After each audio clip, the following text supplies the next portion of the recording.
everyone, welcome back to White Sparrow Living, Luke 12:6. I'm Wendy, and in this episode, we're going to be doing 2 Dollar Tree DIYs, 1 wood project, and as promised, I'm going to be showing you the Dollar Tree DIY decor that we made for my sister in her living room. And as always, I'm so happy you're here.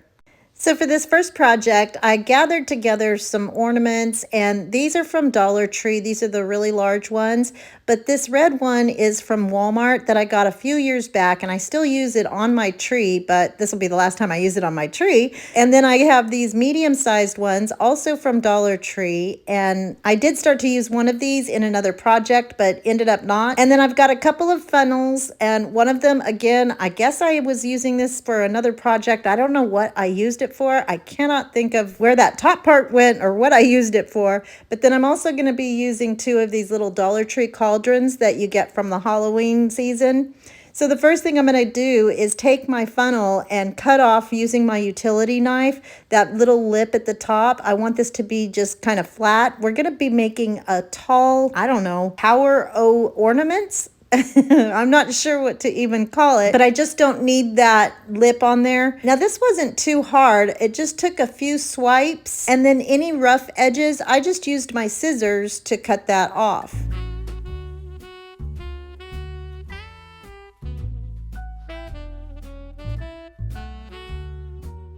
So it took me a while to figure out how I was going to put this together, but how it's going to work is I'm going to take my funnel and put that over the larger one, and then I'm going to put the 2 openings together with the large one and then the medium one, and then I'm going to add one of the little cauldrons. Now I want the cauldron bottom to be rounded so that it'll go and adhere to that rounded ornament. So in order to do that, I just used my heat tool and warmed it up a bit and then just made it mold kind of around that ornament. And then I'm going to add my permanent glue and some hot glue so that it stays snug as a bug in a rug. And the hardest part of this whole project is making sure that this stays completely straight. So you can kind of do that by setting your ornament onto the opening there, you know, where the little hanger would be, so that you know that it's perfectly straight. And then when you stick something else on top of it, it's going to be lined up. Do you see what I'm saying? And then I'm going to add the cauldron to the other medium-sized ornament. And then once I get those 2 together, I'm going to take my large ornament and put those on both sides of my big red one. And then you can see here the open cauldron is going to go right over that hanging portion of the red ornament. And I'm going to do that on both sides, and then I'll add my funnels to the ends of each of those.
So once I got them put together, I'm going to take a Dollar Tree shower curtain ring, and then I'm going to use my Weller heat tool to make a hole right at the top of both of my funnels.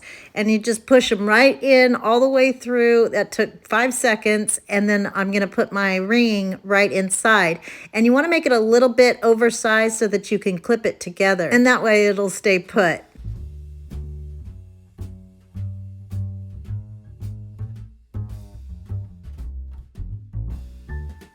So now I'm going to take these outside and hang these up, and I'm going to use my Rust-Oleum satin white spray paint. It's got this really big nozzle, so that was a help too. It made it go a lot faster. And I'm just going to spray paint both of these white. Now, I liked the way it looked kind of with the clear and the black, but I had something else in my brain. I was going through all kinds of different decision making, and I had my original idea, but then I kept changing my mind. But all in all, I did end up using the original idea that I had. But once I saw these all white, I thought it was so pretty just the way they were. So I knew this was going to be just a base color, and it was a good thing it was, because the paint didn't completely cover the red of that big ornament. So I just went back and used my chalk paint to make it a true white. And then I had drawn out exactly how I wanted each of those ornaments to be painted. And that didn't all the way stay the way I wanted, because sometimes I would change my mind and go back and forth. But anyway, that was how I kept myself on track to get the design that I wanted. And as you can see here, I'm just using reds, whites, and golds. So you can really have fun with this part, and you can coordinate these with whatever colors you're decorating with. I do like the way it looked completely white if you're having a white Christmas, but if I wasn't doing a YouTube video, I probably would have just left it white because I thought it was so pretty.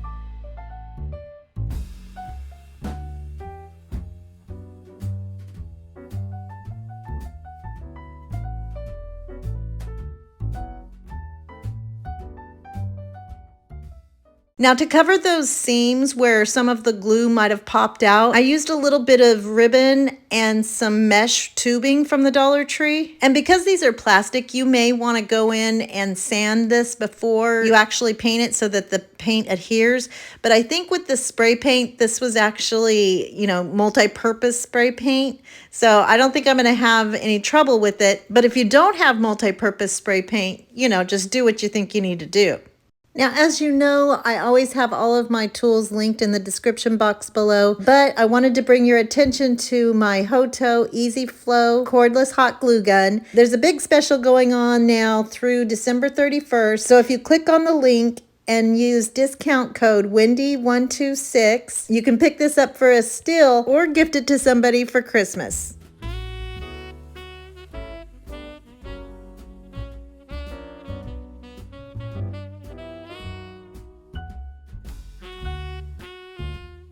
So I thought I was done with this one, but I could not stop seeing a little party hat or a little elf or something. So I decided to make that match the first ornament by painting it gold and adding some red swirls.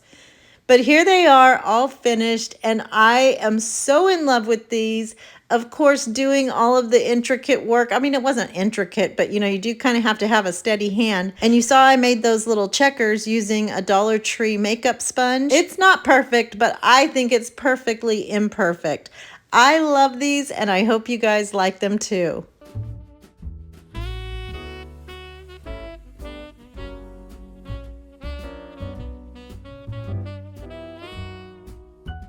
So a few months ago, I had my sister pick up a few things and told her that I needed to just have some supplies to do some fall decor. But what she didn't know is that I was making everything for her. And so she was super excited and loved everything I made. And you guys had been asking for me to show these projects once she got everything decorated and up. So we were here for Thanksgiving. And so before everybody got there and tore the place apart, I wanted to get some video of how she styled it in her home. We had recently redone her living room in some lighter colors, and she has pretty dark walls, but we wanted to lighten that up, so we did that. So I'm showing you a little bit of everything of the decor itself, but also some of the fall projects that we did from Dollar Tree items. So she did such a great job. I didn't help her with the fall decor, but I'll be able to show you a little bit of family. You can see Uncle Fred's here, and we've got them in the kitchen. They stay in the kitchen, I stay out here, but everything just looked so pretty and festive. She did the table in such pretty colors, and it just looked so great, and the food was amazing, and boy, does our family have a lot to be thankful for.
So for this next project, I'm going to be using these two Dollar Tree signs, and these are so pretty, but I'm going to be using the back for this. So I'm going to take out the jute twine hangers, and then to fill those holes, I'm just going to use some Easy Patch and just push that into the holes. And then once that dries, I'll sand it so it's nice and flat and you don't see it very much.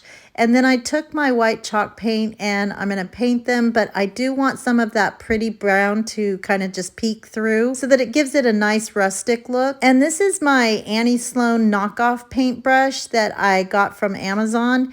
I'll have that linked in the description box as well. So once I got those all painted, I'm going to go to my Cricut design space, and this time I'm making a stencil. So I'm using my Frisco Craft stencil tape, and I'm going to put "'Tis the Season," and I put it in the largest, well, you know, I mean, it fits onto these signs, but I make it so that it takes up the entire width of each of the signs, and I'm splitting it up, so we'll have "'Tis the" on one sign and then "Season" on the other. Now, Cricut is also having a big sale, so I've got some links and some discount codes down below. This is the perfect time before Christmas since it's Black Friday and everybody's in that shopping mode, so be sure to check out those special deals as well. I'll also have the name of the font that I used.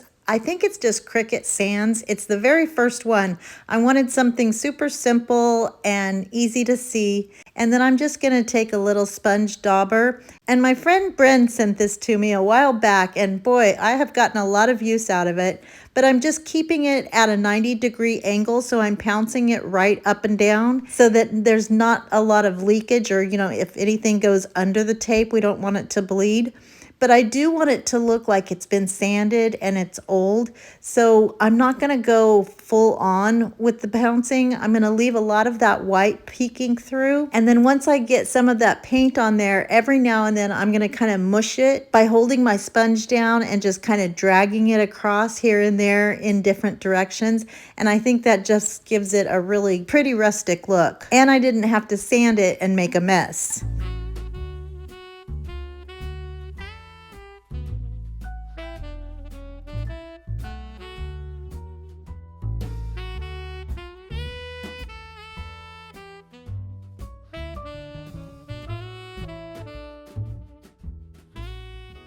So I really tried to leave the backside plain because I was just doing, the 'tis the season, but it had those beautiful lines, kind of like planks or faux planks, and it was such a pretty background. I decided to take my white paint pen and write a verse of Silent Night on this, so this sign becomes double-sided.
So now to put this together, I'm going to take some of this Dollar Tree floral wire, and it's really pretty thin, so it's really easy to work with. And I'm just going to take my Milwaukee drill and drill holes on the top sign. I'm going to do all 4 corners, and then on the bottom sign, I'm just going to do the top 2 corners.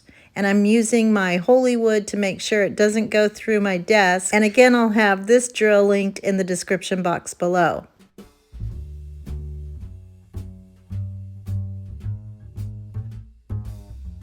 So now I'm going to take 2 small pieces of the wire and cut those down to the same size, and then I'm going to put them into the 2 bottom holes of the top sign and the 2 top holes, well, the only holes of the bottom part of the sign, and I'm going to feed it from the back. So in the front, I'm going to curly cue the ends once I get it measured to be the same distance between the 2 signs on both sides. And then when I use my needle nose pliers to curly cue those up, that'll keep the signs on my wire. And I thought this gave it a more whimsical and fun look on the front, and then on the back, it's just going to show that red wire.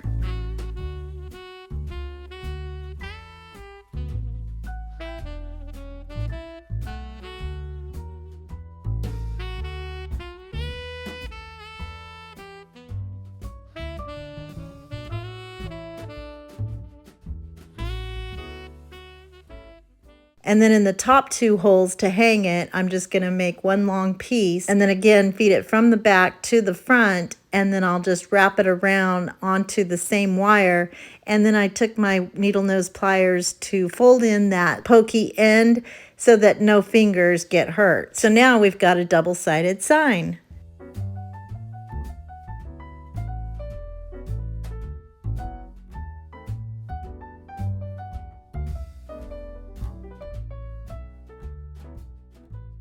And here it is all finished. And this was super easy and super quick. Well, what took so much time was writing in my faux calligraphy, Silent Night on the other side.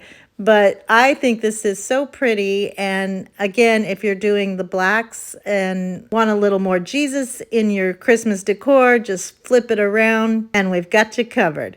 I love this and I hope you guys like it too.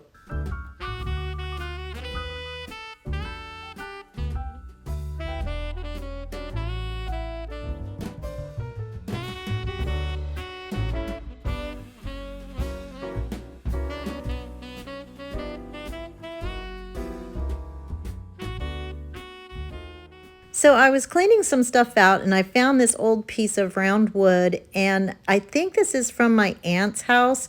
It's about 24 inches in diameter. So what I had Michael J do was give me a little bit of a compass situation here so he could separate this into 24 sections. And then I have the little inner circles because I have to figure out where this is gonna go and how to set it up. So I found these lights on Amazon, and I'll have these linked down below. But what my idea is to put these lights around the entire perimeter, but I'm not sure how far apart they're going to need to be, which is why I had him make so many of these little circles. So he made me a template to see what size we were going to need so that the sockets will fit from the back of my piece of wood. And it turns out that these will take a 1-inch spade bit, and so it'll stick in from the back, and then I'll put the light bulb in, and then it's not going to pop out. I think that'll make more sense once you see it all put together. So again, I went to my Cricut design space, and out of white matte adhesive vinyl, I cut out some numbers 1 through 25, and then I also did an image that was on the Cricut design space. So you can't really see it here because I'm using white and it's on top of white Cricut paper, so you can't see it. But I had to lay it out first so I could see where I was going to place my lights. And this was really cool because I usually spend a lot of time doing the designs, but this time not every font has numbers. And the very first font that I saw, that was the one that I used, and I just quit looking because it was perfect. And then the same thing with the image, I just put nativity in the search bar, and this was the first one that came up. So it was so perfect, and I love how it turns out. So after I get everything marked, I'm going to take it out to the garage and make those holes. Well, actually, Michael J is going to make those holes, but he was getting his gloves on, and I decided to do the first one. So I let him do the rest of them. And there is really just something about vacuuming up sawdust. I don't know why I love that so much. But also, I forgot to tell you that I made the 25th hole, which we almost forgot to do altogether, but I was looking to see where the little star was going to be on my image so that I could put the light there for that 25th light. It's going to be right in the middle of our Star of Bethlehem. And then once we get all the holes cut out, Michael J took the sander to it. Again, this will be linked down below. And then got all the little pokies off of the back and the front, and then we were ready to paint.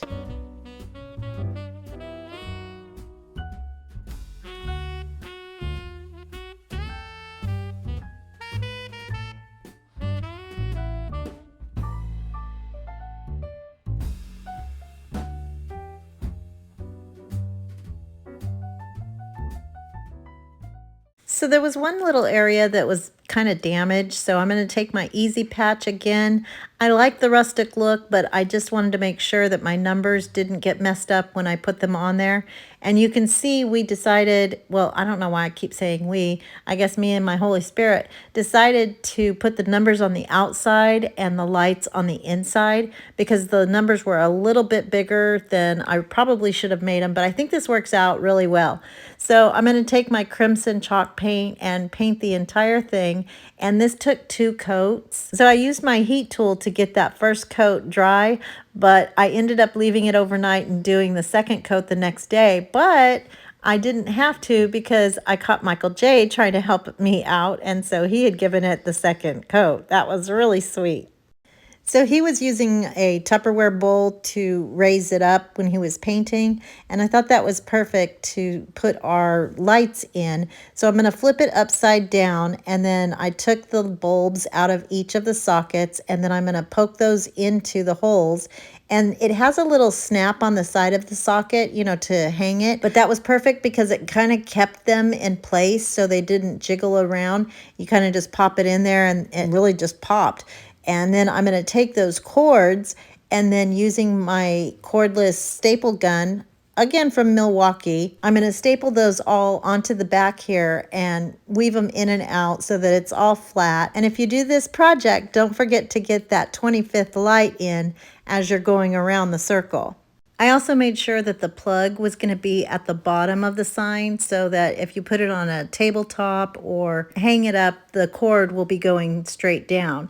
And then you see there's also the opposite side of the cord. I just put that at the bottom facing down so that if I wanted to add more lights to something else, or maybe a garland. You can never have too many lights, I don't think. You can have that available too. And then I put all of my light bulbs back in and then put my decal down. And I don't know where the footage went of me putting the nativity part down, but you see it's down and it's so pretty and it's round and it's perfect. And then I took my Bethlehem star and I'm going to go right over that middle socket there, or the 25th socket, and then used my craft knife to cut around it so that the light will be right in between all of the rays of the star.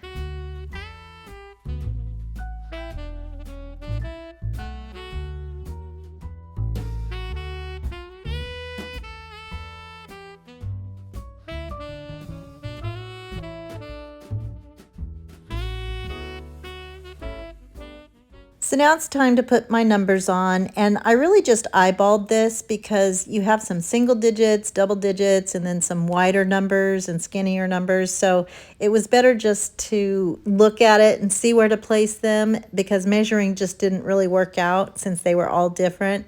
So the way this is going to work, instead of doing a count down, we're doing a count up. So every day you're going to start with an unlit where they're all unscrewed, and then you'll screw in one for every day of December until you get the beautiful holy day of December 25th, which is the Bethlehem star, and time to celebrate the birth of our Savior. I love how this turned out, and I hope you guys like it too. I hope you guys enjoyed all of these projects, and if you did, don't forget to give this video a thumbs up, comment, let me know what you think.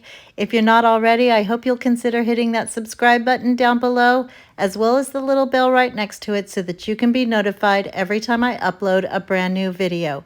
Remember the real reason for the season. I hope everyone has a blessed day, and remember to always be the light. Bye!